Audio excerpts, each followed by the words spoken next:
The challenges are significant, but very likely short term. The shock of the Delta variant has caused a serious healthcare crisis. Obviously, there are economic spillovers as well. That said, every crisis has a silver lining. Every economy, Japan, China, India, Indonesia, Thailand, you name it, will learn from the pandemic. They will increase their investment in healthcare and build better preparedness for medical emergencies. Looking at India and the UK, which saw widespread transmission of the Delta variant a few weeks back, the prospects are high that a couple of months from now, maybe sooner, Asia will enjoy a robust economic recovery. We know from global experience that economies almost always recover nicely from acute crises. It's the chronic problems that are harder to overcome.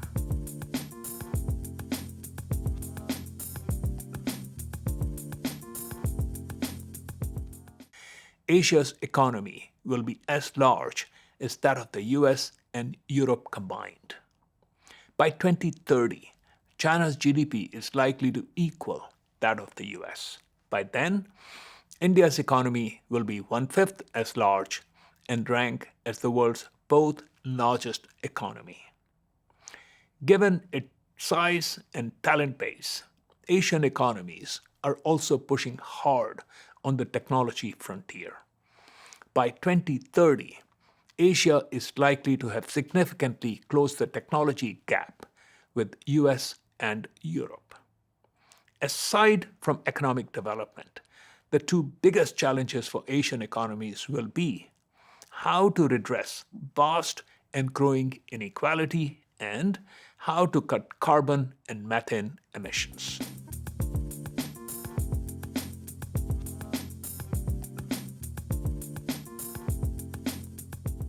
Currently, 80% of newly created data is of the unstructured kind: messages, tweets, Facebook posts, images, and videos. Machine learning is already starting to play a huge role in codifying this unstructured data so that it can then be analyzed and put to use. The growing ubiquity of AI will make a huge dent in wasteful activities in value chains. It will also enable a much greater degree of personalization in not just digital goods but also physical goods. Both of these outcomes will foster productivity and, as a result, economic growth. Yet, there is a huge risk that deployment of AI could exacerbate economic inequality. Some jobs are safe, for example, healthcare workers or software developers. But what about factory workers, retail store clerks, or truck drivers? Jobs at highest risk of automation due to AI and digitization. Will new job opportunities emerge in entirely new sectors yet to be invented? This remains an unknown at present.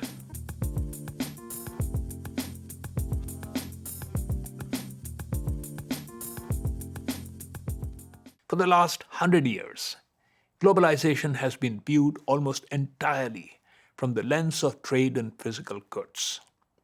This type of globalization is already on a glide path to history. The era of massive growth in primary commodities, oil, coal, iron ore, has ended and is not coming back.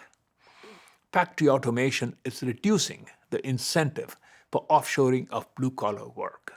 And e-commerce is putting a premium on shorter supply chains.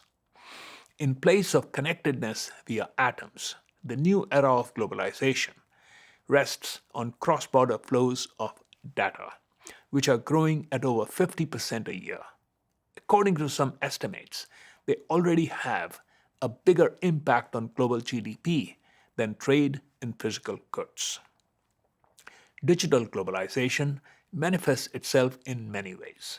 People are spending more of their money on digital goods such as movies, music, video games.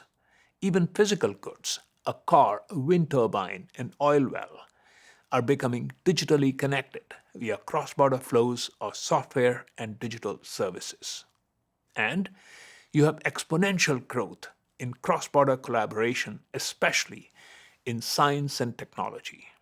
All of these developments have large and positive economic impact.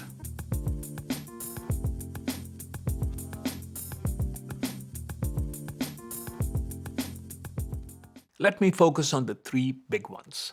First, the government needs to keep pressing ahead with reforms of labor laws and agriculture supply chains. These will boost agricultural productivity, raise farmers' incomes, and expand the manufacturing sector. Second, continue the massive push towards renewable energy, especially solar and wind. These will help make India's economy greener. They will also reduce India's huge dependence on oil imports, which are the primary source of the country's large trade deficit.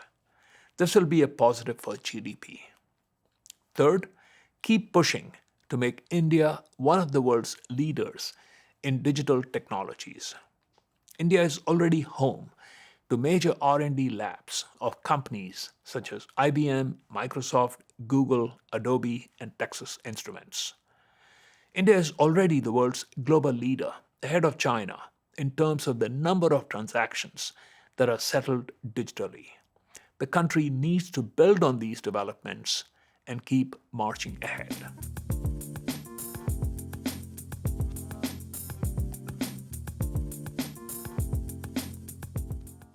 I have worked with Haiyan Wang on several books: Quest for Global Dominance, Getting China and India Right, The Silk Road Rediscovered. We are now working on a new book, tentatively titled Global Game Changers. This book is about the mega trends reshaping the global economy. We are also exploring the possibility of launching a podcast series on competitive strategy in the new era. We are excited about both projects.